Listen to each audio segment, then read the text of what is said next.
What's going on, guys? Your boy Amazing. We're back with another video, and in today's video, guys, we're going to be going over the Knight of Frost Guardian Jericho and if you should be summoning. For the original dev notes we got on the 27th of January, they actually go over the units that'll be dropping the week after this week. So on the Tuesday update, we're going to be getting the Knight of Frost Guardian Jericho step up banner. And so because of this info here, I wanted to go over a should you summon on the unit herself. So if we actually move over to GC database here, I have the unit pulled up. Guardian Jericho, she's going to be SSR rarity, red attribute, and human race.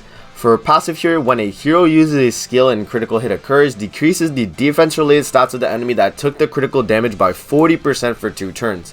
So this is pretty good as a passive, because every time you do the critical hit, you're basically doing like some extra damage on top of how good Jericho's critical damage is already base. Like, she has 170 critical damage base, which is super good, and then lowering the enemy's defense related stats means you're lowering their crit resist, you're lowering their crit defense, which is going to make you do more damage, resistance as well, and then their defense itself. So you're just going to be doing more damage on your skills that crit. And Jericho also has a 30% chance to crit, which is kind of low on the lower end, but basically like 1/3 of your chances her critting, and if you crit, then you're going to be lowering the defense related stats by 2 turns. So that's very powerful right there. The only thing to note about this passive is that it doesn't stack with Ludociel. So if you're running Guardian Jericho, Ludociel, and Green Gother, it's not actually going to stack, which is unfortunate. But the passive overall is a very good passive.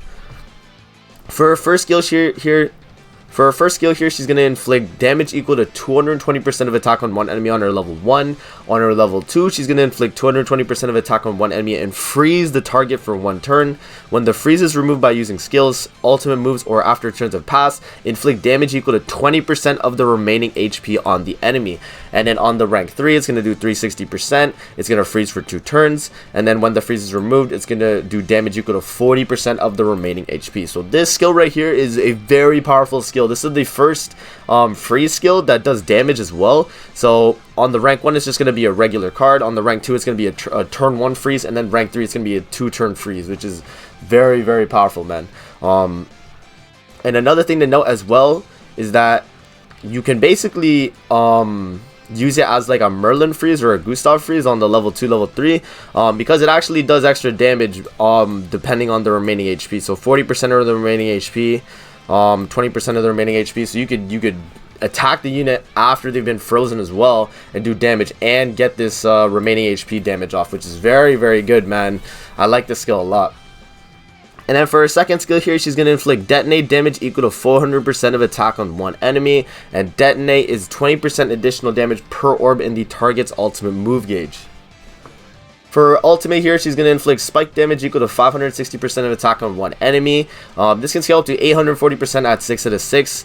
And then when linked up with Gila, it's going to inflict spike damage equal to 640% of attack on one enemy. And then this will scale up to 960% of attack at 6 out of 6. Alright, so as you guys can see from Guardian Jericho's kit, it's already very, very good. And another thing to note about Jericho's banner is that it is a step up banner, so you're going to be able to get her guaranteed at the step 10 of the banner. So if we go over to the dev notes as well, they also mentioned that it is a step up banner, and that in the dev notes itself, they said we'll also try to keep the draw pool lineup similar, and in the offsets that we cannot, we will adjust the pools to increase more desirable options. So basically what Netmarble's saying in this little dev note here is that the banner is going to be the same as JP, or they're going to make it better. So I have the banner pulled up for the Guardian Jericho step up. And as you can see, it's already a really, really good banner, man. So we have Guardian Jericho herself. You have Fighter Diane, the green Fighter Diane. I think this is red Nunchuck Bond. And then we got red King and then blue Merlin, I think. And then we have the summonable 10 commandments, Fraudrin, Malasula, Darieri, and Zeldris. And then we have the 3 archangels as well, which they could actually add on the banner, being Ludociel, Sariel, and Tarmiel. And then they have Advisor Girhad and Princess Elizabeth. So overall, on the banner, you have a lot of good units. You have all the archangels, you have all the summonable 10 commandments, or right here, like you have the 4 summonable 10 commandments. You got the green Fighter Diane, which is very good. Red King is still pretty good as well.